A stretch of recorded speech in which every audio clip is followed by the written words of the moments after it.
안녕하세요. 다본재활의학과 강현 원장입니다. 두통 때문에 오래 고생하신 분이라면 대부분 제가 지금 말씀드리는 내용에 공감하실 겁니다. 두통에 좋다는 약이라면 뭐든지 찾아서 먹어봐도 처음에만 좀 듣는 것 같다가 다시 그대로 돌아왔다. 외국에서만 판다고 하는 약을 힘들게 구해서 먹어봤는데 효과를 보지 못했다. 안 되겠다 싶어 CT, MRI까지 다 찍어보고 이상이 없다고 해서 두통 전문 약을 처방받아 먹었더니 효과는 없으면서 하루 종일 축 처지고 잠이 온다. 이렇게 두통 정밀 검사부터 좋다는 약이나 치료를 모두 다 해봤는데도 두통이 낫지 않아 고생하는 분들의 엑스레이를 찍어보면 턱관절과 목에서 많은 문제가 발견됩니다. 하지만 막상 당사자들은 목은 원래 누구나 조금씩 다 뻐근한 거 아닌가요? 라고 하면서 대수롭지 않게 생각하기도 합니다. 그리고 평소에 특별히 턱이 아팠던 적이 없었기 때문에 턱관절과 두통이 서로 관계가 있을 것이다 라고 생각하지 못하는 분들도 많습니다. 오늘은 이렇게 원인을 찾기 어렵고 잘 낫지 않는 두통 환자들에게 목과 턱관절의 균형을 회복시키는 교정치료가 어떻게 도움이 되는지에 대한 내용을 전해드리겠습니다.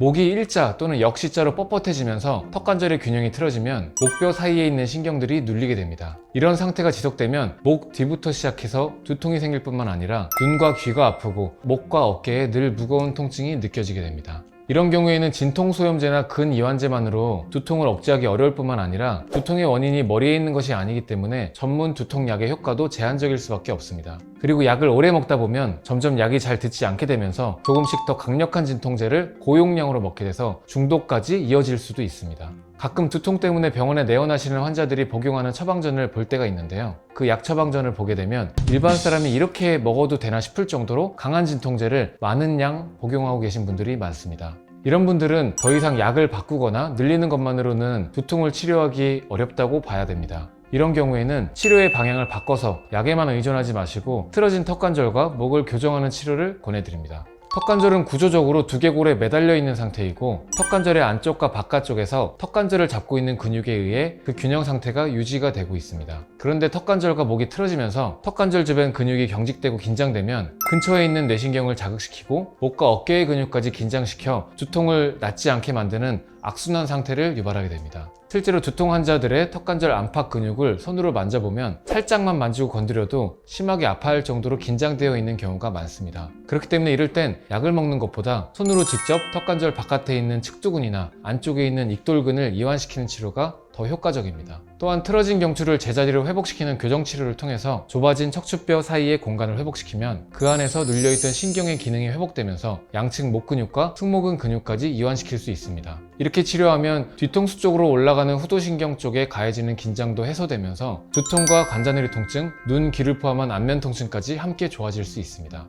만약 잘 낫지 않는 두통 때문에 여러가지 치료를 많이 받아보았는데도 효과를 보지 못하고 계신다면 두통의 원인이 턱관절 또는 목의 이상과 연관된 것이 아닌지 확인해 보시는 것을 권해드립니다. 특히 목과 어깨가 아프거나 눈, 귀와 같은 안면 부위 통증을 동반한 통증이라면 턱과 목을 교정하는 치료가 통증을 개선시키고 재발을 예방하는 데 많은 도움이 될 것입니다. 이상 다본재활의학과 강현 원장이었습니다. 감사합니다.